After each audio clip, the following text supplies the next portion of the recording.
ঝগড়া বিবাদ তো সব সম্পর্কেই থাকে, কিন্তু দিন শেষে সেই দুটো বন্ধুর একাত্মতা প্রকাশ করাই হলো স্বামী স্ত্রী সম্পর্ক অথবা সংসার। আসসালামু আলাইকুম এভরিওয়ান, কি অবস্থা সবার? Welcome back to my another daily vlog. যেহেতু গতকালকে মেন্স ডে ছিল, তাই আমার স্বামীকে নিয়ে দুটো কথা তো বলতেই হবে। আমার আব্বু আম্মুর পরে এই বিয়ের পর যতটুকু সাপোর্ট, যতটুকু ভালোবাসা, যতটুকু বিশ্বাস বা যা কিছু দরকার, যা কিছুই করেছে সে সব কিছুই হলো আমার স্বামী। কিন্তু তার মানে এই না যে সে আমার সাথে ঝগড়া করে না বা তার সাথে আমার কোনো ঝগড়া হয় না। আমাদের প্রচুর ঝগড়া হয় আর সে খুবই ঝগড়ার টাইপ। কিন্তু দিন শেষে আমরা দুজন বেস্ট ফ্রেন্ড, একজন অন্যজনের সাপোর্টার। কিন্তু সবচেয়ে বড় কথা হলো আমার যা কিছু আবদার, আমার যা কিছু ইচ্ছা, যা কিছু শখ, সব কিছু সে পূরণ করতে আমাকে হেল্প করে, সাপোর্ট করে এবং কখনোই আমাকে বাধা দেয় না কোনো কিছুতে। তোমরা অনেকেই জানো রিসেন্টলি আমি নিউ বিজনেস স্টার্ট করেছি সিফারিশ, অ্যান্ড ইউ নো হোয়াট, ওকে ছাড়া যে আমি বিজনেসটা রান করতে পারতাম না তা না, বাট ওর জন্যই, একমাত্র ওর জন্যই আমি বিজনেসটাকে স্মুথলি রান করতে পারছি। আর আমি মনে করি বিয়ের পর প্রত্যেকটা মেয়ে এটা ডিজার্ভ করে।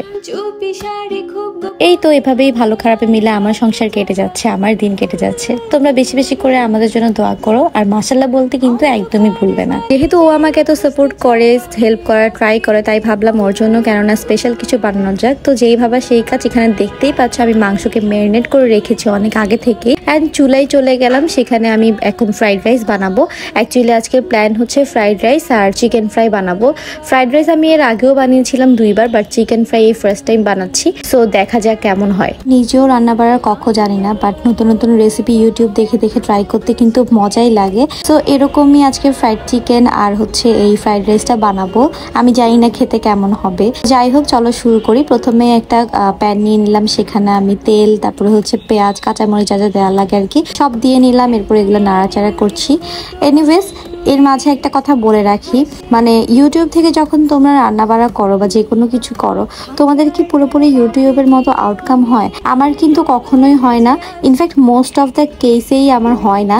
1% কি 2% হচ্ছে আমার হয়। সো আমার মনে হয় যে ওরা যে ইউটিউবে দেখায় স্টেপ বাই স্টেপ ফলো করার পরেও কেন ওদের মতো হয় না। এ ব্যাপারে তোমাদের কোনো অভিমত আছে কিনা আমাকে কিন্তু কমেন্টে জানাতে পারো, বা তোমাদের কি হুবহু ইউটিউবের মতো হয় কিনা। আরেকটা কথা বলে রাখি, আমার পেজ সিফারিশে কিন্তু এখন হিউজ ডিসকাউন্ট চলছে। যেহেতু পেজ ওপেনিং হয়েছে কিছুদিন হয়েছে, তাই আমার প্ল্যান হচ্ছে এই 2 মাস আমি হিউজ ডিসকাউন্ট দিব। অ্যান্ড এরপরে কিন্তু তোমরা চাইলেও আর ডিসকাউন্ট পাবা না।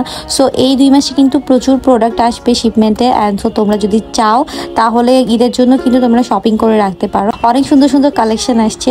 সো সব কিছু দেখতে হলে আমার পেজ সিফারিশে কিন্তু একটা লাইক ফলো দিয়ে রাখতে হবে, আর সবসময় আপডেট থাকতে হবে। কথা বলতে বলতে কিন্তু আমার ফ্রাইড রাইস হাফ ডান। এখন হচ্ছে এই রাইসগুলো অ্যাড করার পালা। রাইস যদিও আমি আগে থেকে সিদ্ধ করে রেখেছি, আর এখানে আমি পোলাও চাল ইউজ করেছি। আর রাইস সিদ্ধ করার পর আমি এখানে আমার ইচ্ছা মতো আসলে দিয়ে দিয়েছি একটু করে ঘি। তোমরা চাইলে এটাকে অ্যাভয়েড করতে পারো, আমার টেস্ট বাড অনুযায়ী আমি অ্যাড করে নিয়েছি। আর এরপর এখানে ব্ল্যাক পেপার দিয়ে দিয়েছি, যেটা তোমরা সসের ডিব্বার মতো দেখতে পাচ্ছ। বাট এই সসের ডিব্বাটা এতটাই কিউট ছিল, এত কুটো ডিব্বাটা আমার আসলে ফালাতে একদম ইচ্ছে করছিল না, যার জন্য আমি এখানে ব্ল্যাক পেপার গ্রাইন্ড করে রেখে দিয়েছি। ফ্রাইড রাইসের মতো যা যা দেওয়া সব কিছুই দিয়ে ফেলেছি। এখন আমি এটাকে ইচ্ছা মতো শুধু মিক্স আপ করবো। আর এই তো সব কিছু মিক্স করার পর এখন আমি সুন্দর করে একটু ঢাকনা দিয়ে ঢেকে দিলাম একটু করে সিদ্ধ হওয়ার জন্য। আর রান্না করার সময় আশেপাশে এত ময়লা হয়, আমি পুরো একটা ডিজাস্টার বানায় ফেলি পুরো রান্নাঘরটাকে। এই জন্য আমাকে বিয়ের আগে আম্মু কখনো কিচেনেই ঢুকে দিত না। আর আমি নিজেও অনেকটা কামচুরা টাইপের ছিলাম, যে কখনোই কিচেনের ধারে কাছে ঘেসতাম না। বাট এখন দেখো সবই করতে হয়। বিয়ের পর আসলে মেয়েদের লাইফটাই চেঞ্জ হয়ে যায়, তাই না? এনিওয়েজ, এরপর এখন দেখো আমার চিকেনটা ম্যারিনেট হয়ে গেছে খুব সুন্দর করে। আমি এটাকে প্রায় 2 ঘন্টার মতো রেখেছিলাম। আর এরপর এখানে ব্রেড ক্রাম্পস অ্যাড করে দিচ্ছি। আমি কিন্তু ম্যারিনেশনের সময় ডিম ভালো করে দিয়েছি, তাই জন্য আমি পরে আর ডিম দিই নাই। তো টানা আমার কিন্তু ফ্রাইড রাইস রেডি। আর look at my husband's expression. So এই ছিল আমাদের টোনাটুনের ছোট্ট একটা ডিনার। সো আজকের মতো এই পর্যন্তই। See you guys in my next blog. Till then, Allah হাফেজ, বাই।